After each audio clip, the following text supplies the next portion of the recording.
চিকুর জন্য সকালবেলা খাবার জন্য সুজি করে নিচ্ছি।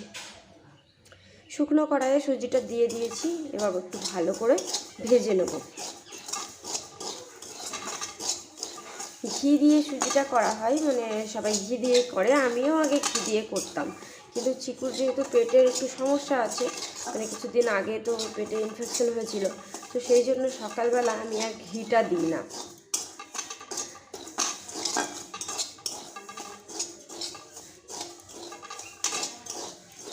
এই যে দেখো এরকমই ভাজা ভাজা হবে, খুব একটা লাল করব না। এতে আমি এবার জল দিয়ে দেবো। এরকম জল দেওয়ার পরে এই পর্যায়ে এসেছে, এবার আমি এর মধ্যে দিয়ে দেবো দুধ। 1 কাপ দুধ দিয়ে দিলাম।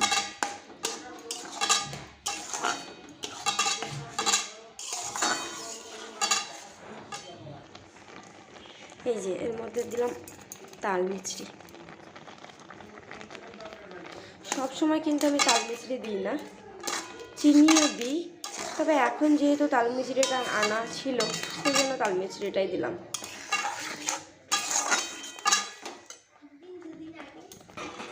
আর দিয়ে দিলাম 2-3টে কাজু। এখানে আমি 2টো অ্যালমন্ড আর 2টো কাজু এটাই দিই রোজ, কিন্তু অ্যালমন্ডটা নেই, সেই জন্য 3টে কাজু দিলাম আজকে। আবার কোনো টাইম এমন হয় কাজু থাকে না, তো শুধু অ্যালমন্ডটাও দিই। তো যখন যেটা থাকে সেটাই দিই। কিশমিশটা তবে দিই না, কেননা চিকু অতটা পছন্দ করে না কিশমিশটা। গুড মর্নিং বন্ধুরা, চিকু মাম্মা ব্লগের পক্ষ থেকে সকলকে অনেক অনেক স্বাগত। আশা করছি তোমরা সবাই খুব খুব ভালো আছো, আর আমরাও ভালো আছি। তো চিকুর যেহেতু স্কুল ছুটি, সেই জন্য একটু দেরি করে ঘুম থেকে ওঠা হচ্ছে এখন। তো উঠে চিকুকে ব্রাশ করানো হয়ে গেছে, আর চিকুর খাবারটাও রেডি করলাম দেখলে।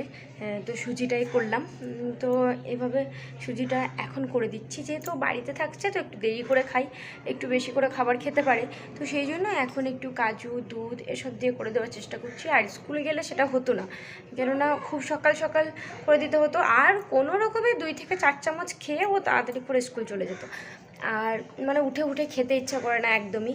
আর দুধটাও দেওয়া যেত না অত সকালে, কেননা অত সকালে দুধ আমাদের মানে বাড়িতে দিয়ে যায় না, যেখান থেকে দুধ নেওয়া হয়, তো অত সকালে দিয়ে যায় না, তো বাসি দুধ তো সকালে খাওয়া হয় না, তো সেই জন্যই আর কি দেওয়া যেত না। তো এখন যেহেতু বাড়িতে থাকছে তো একটু ভালো করে দেওয়ার চেষ্টা করছি, তো সেই জন্যই আর কি। আর অ্যালমন্ডটাও দিই, কিন্তু অ্যালমন্ডটা ছিল না, সেই জন্য কাজুই দিয়ে দিলাম। তো ওকে এখন খাইয়ে দেবো, আর তারপরে চলো একটু ঘরটা পরিষ্কার করে নেবো। স্নান সকাল সকাল হবে না, কালকে যেন মেঘলা মেঘলা করছিল, সকাল থেকে বেশ রোদ করলো, ঠিক 11টা থেকে মেঘলা মেঘলা করছিল, তারপরে আবার দেখি 2টো থেকে বৃষ্টি শুরু হয়েছে। তো কালকে রাত পর্যন্ত কিন্তু বৃষ্টি পড়েছে, আজকে সকালে দেখলাম বেশ রোদ করেছে, মানে খুব একটা যে রোদ সেটা নয়, তবে যে মেঘলা ভাবটা ছিল সেটা নেই। তবুও সকাল সকাল স্নান টান করতে পারছি না, রান্নাবান্না করে স্নান হবে। তো চলো বাকি কাজগুলো করে নিই, সাথে থাকো। তো এখন ঘরটা গুছিয়ে নিতে এসেছি, আর এই যে দেখো আমার সোয়েটারটা ওদিকে গুছিয়ে রাখলাম, আর এটা হচ্ছে চিকু বাপ্পার একটা জামা, আর এটাও চিকুর জামা। তো এগুলো হচ্ছে আয়রন করতে হবে। তো একটা দুটো আয়রন করতে ভালো লাগে না, বেশ মানে একটু বেশি জামা হয় যখন, তখন একদিনে বসে সবগুলোই সারি আর কি। তো সেই জন্য এক সাইড করে রাখলাম ওগুলো, আর এখানেও আছে কিছু কিছু জিনিস, তো সেইগুলো এক সাইডে রেখে এই যে তোয়ালেটা দেখছো এটা ঢাকা দিয়ে দিয়েছি। তো এখানে মানে শীতের যে জামা কাপড়গুলো সেগুলোই আছে, একটা ব্যাগের মধ্যে রাখা আছে, আর এক্সট্রা যেসবগুলো মানে অতটা দরকারের নয়, তো সেই জিনিসগুলোকে রেখে আমি এই তোয়ালেটা ঢাকা দিয়ে দিলাম, তাহলে ওই জায়গাটা আর অতটা গ্যাঞ্জাম মনে হবে না। আর এমনিতেই দেখো আমাদের ঘরে অনেক জামা কাপড় গুছিয়ে এদিকটায় রাখা আছে। তো এখানে চিকুর পরার জামা, আমার, ওর পাপার, তো এইসব জামাগুলো অনেক এখানে গুছিয়ে রাখা আছে। তো সেই জন্য শীতের জিনিসগুলো রাখার আর কোনো জায়গাই হয় না। আর শীতকাল মানেই ওই মানে অনেক জামা কাপড় হয় এক্সট্রা, তো সেইগুলো একটা ব্যাগের মধ্যে সেই জন্যই আমি রেখেছি। আর এদিকে দেখালাম আমার নাইটির ফিতেটা ছিঁড়ে গেছে, তো সেটা সেলাই করব বলে রেখেছি, তো সেটা সেলাই করা হয়নি। এই হয় নাইটিগুলো পরলে না ওই ফিতেগুলো ছিঁড়েই যায় কিছুদিন পর পর, আমার সঙ্গে এটা খুব হয়। তো এখন একটু ঘরটা মোটামুটি গুছিয়ে নিচ্ছি। সেরকম কিছুই নয়, সকালবেলা যদি একটু ঘরটা গুছিয়ে তারপর ঘরটা ঝাড় দেওয়া হয় তাহলে কিন্তু ঘরটা বেশ ভালো লাগে দেখতে। আর এই যে দেখো গোছাতে গোছাতে চশমাটা পেলাম, তো সেটা পড়েছি আমি। তোমরা আবার কেউ আমাকে পাগল ভেবো না, হ্যাঁ। রুমের মধ্যে গান বাজছিল, তো গান বাজিয়ে কাজ করছিলাম, তো সেই জন্যই আর কি এনার্জি লাগছিল একটু। তো সকালবেলা তাই জন্য একটু গুছিয়ে নিচ্ছি। প্রতিদিন যদি একটু একটু করে গুছিয়ে নিয়ে তারপরে মানে ঘরটা ঝাড় দেওয়া হয় তাহলে বেশ ঘরটা পরিষ্কার লাগে। আর প্রতিদিন যদি না করা হয়, একদিনে করতে গেলে হ্যাঁ সেদিন ঘরটা বেশ পরিষ্কার থাকে, কিন্তু তারপরের দিন আবার সে অপরিষ্কার থাকে। তো তাই জন্যই আমি প্রায় দিনই চেষ্টা করি যে সকালবেলা একটুখানি গোছগাছ করে নিয়ে ঘরটা ঝাড় দেওয়ার। চিকুর দেখো গাড়ির চাবিটা পড়েছিল, সেটা রাখলাম। আরও যেসব জিনিসগুলো খাটে পড়েছিল, খাটের বিছানাটা চাদরটা আগে ঝেড়ে পরিষ্কার করে নিয়েছি। আর তারপরে যেসব এই ড্রেসিং টেবিল, তারপরে আরও যেসব টেবিলগুলো যেসবগুলো আছে ওগুলোকে একটু মোছামুছি করে হালকার মধ্যে একটু করে তারপরে ঘরটা ঝাড় দিয়ে নেবো। আর চার্জারগুলো এই সাইডেই রাখলাম যাতে তাড়াতাড়ির মধ্যে পাওয়া যায়। তো ঘড়িটা সুইচ অফ হয়ে আছে, সেটাই দেখছিলাম, ওটাও চার্জে দিতে হবে। আর দেখো কিছু কিছু সব জিনিসগুলো না এদিক ওদিক পড়েই থাকে, তো সেই জন্য সেগুলো একটু গুছিয়ে নিলে বেশ ভালোই লাগে, তার জন্য নয়।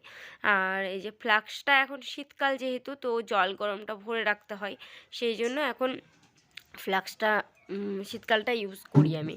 আর তারপরে ওই দিকটা গুছিয়ে তারপরে চলে এলাম এই দিকটায়। এদিকে চেয়ারটা দেখেছো লাকি কেটে দিয়েছে, জানো তো, এটা বাইরে ছিল আর লাকি এটাকে কেটে দিয়েছে।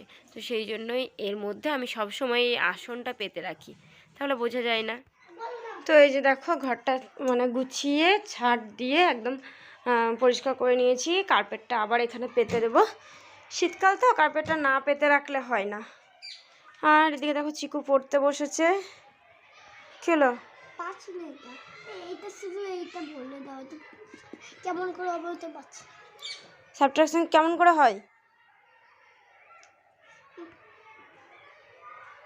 মনে পড়ছে, করো দেখি একটা। 3 4 3 4 2 2 হলো 2। করো। তো এই তো পারছে। এদিকে চিকু বসেছে একটু অঙ্ক করতে। আর এই যে দেখো চিকুর কুমিরটা খাটের মধ্যেই থাকে, এখন ছিঁড়ে ফেলেছিল, একদিনের মধ্যেই ছিঁড়ে ফেলেছিল, সেটাকে আবার সেলাই করে দিলাম।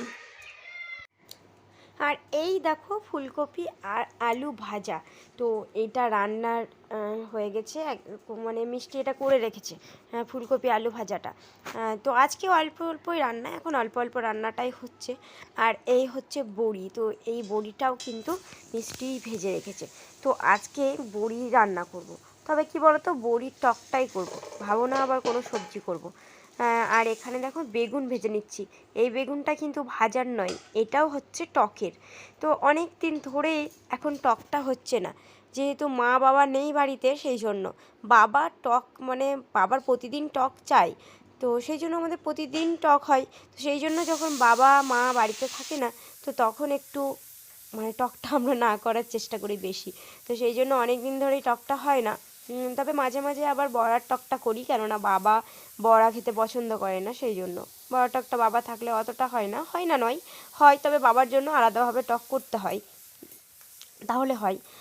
তো সেই জন্যই আর কি বাবা না থাকলে করার চেষ্টা করি। আর এই যে এই বড়ি দিয়ে টকটাও কিন্তু বাবা খায় না, তো যেহেতু বাবা নেই সেই জন্য ভাবলাম বড়িগুলো ছিল, তাহলে চলো আজকে টক করা যাক। তো বড়িটা ভেজে রেখেছি, আলুটা বেগুনটা ভেজে রেখেছি। আর এখন দেখো আলুটাকে লবণ হলুদ দিয়ে ভালো করে ভেজে নিলাম। এবার জল দিয়ে দিলাম তার মধ্যে আমি, তো একটু ফুটে উঠুক, তারপরে তখন যে বড়িগুলো আছে বড়িগুলো ওর মধ্যে দিয়ে দেবো। আর এদিকে দেখো মুসুরির ডাল হচ্ছে, তো ডালটা সেদ্ধ বসিয়েছি এদিকে। তো আজকে বেশি কিছু তরকারি নয়, অল্পই তরকারি, ওই মুসুরির ডাল, টক, ফুলকপি আলু ভাজা, এইসবই। আর ডিমের বড়া, মাছ ডিম তো একটা কিছু লাগবে, সেই ডিমের বড়াটাই করেছি। আর এইদিকে বিড়ালটা দেখো কাদের বাড়ি থেকে মাছ চুরি করে নিয়ে চলে এসেছে। আমাদের বাড়ি কিন্তু বিড়াল আসতে পারে না, যেহেতু লাকি আছে বাড়িতে, সেই জন্যই সাহস হয় না বিড়ালদের আসার।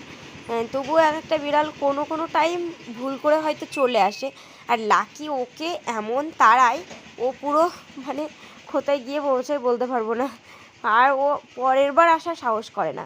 তো রাস্তার দিকেই মানে আমাদের ছাদ থেকে দেখলাম যে বিড়ালটা বসে কার বাড়ি থেকে মাছ চুরি করে এনে বসে বসে খাচ্ছে। তো চিকু আর আমি ছিলাম, আমরা দুজনে আবার বিড়ালের আওয়াজ দিচ্ছিলাম ওকে। তো ও শুনতে পেয়ে এদিকে তাকাচ্ছে, দেখো চিকুর আওয়াজটা শুনতে পেয়েছে, আমার আওয়াজ শুনতে পায়নি। তারপরে জানি না কোত্থেকে আবার একটা কুকুর চলে এসেছে, আর দেখো ওকে তাড়িয়ে দিল আবার। তো বিড়াল কুকুরে একদমই হয় না। তো এইসবই দেখছিলাম চিকুতে আমাদের দাঁড়িয়ে দাঁড়িয়ে। আর চিকুকে কিন্তু আমি পড়তে বসিয়েছিলাম, আর পড়তে যখন চিকুকে বসাই আমি, তখন কিন্তু এদিকে ওদিকে কি চলছে না চলছে এগুলো চিকুর কাছ থেকে অনেক কিছু খবর পাওয়া যায়, মানে অনেক কিছু ও জানতে পারে তখন পড়তে বসা। আর এদিকে দেখো আলুটা ফুটে গেছে, তো এখানে মানে একটু তো সেদ্ধ হয়ে এসেছে অল্প করে, তো সেখানে আমি বড়িটা দিয়ে দিলাম। ভাজতে ভাজতে অনেকটা সেদ্ধ হয়েই গেছিলো, তো ফোটার পরেই বড়িটাও একটু সেদ্ধ হবে, তো সেই জন্য দিয়ে দিলাম। আর এখানে দেখো সর্ষে আর শুকনো লঙ্কা নিয়েছি, এটাকেই বেটে নেবো। শুকনো লঙ্কা সচরাচর দিই না, কাঁচা লঙ্কাটাই দিই, তো আজকে ইচ্ছে করলো একটু, সেই জন্যই দিলাম। তো এই দেখো বেটে নিয়েছি সর্ষে আর শুকনো লঙ্কা, এটাই মশলা ব্যবহার করব টকের। তো আবার কড়াইটা মানে ধুয়ে বসিয়ে দিলাম, বেগুন আলু বড়ি এগুলো সব সেদ্ধ হয়ে গেছে, নামিয়ে কড়াই বসালাম, আবার শুকনো লঙ্কা আর পাঁচফোড়ন দিয়েছি তেলের মধ্যে। এবার এই যে টমেটোটা কাটা ছিল, তো টমেটোটা এর মধ্যে এখন দিয়ে দিচ্ছি। টমেটোতে লবণ হলুদ দিয়ে ভালোভাবে সর্ষে বাটা সর্ষে শুকনো লঙ্কা বাটা যেটা, সেটা দিয়ে মশলাটা ভালোভাবে কষিয়ে নিয়ে, আর তারপরে একটুখানি তেঁতুল ভিজিয়ে রেখেছিলাম, তো সেই তেঁতুলটা মানে তেঁতুল ভেজানো যে জলটা, সেই জলটা দিয়ে ভালো করে কষিয়ে নিয়েছি মশলাটা।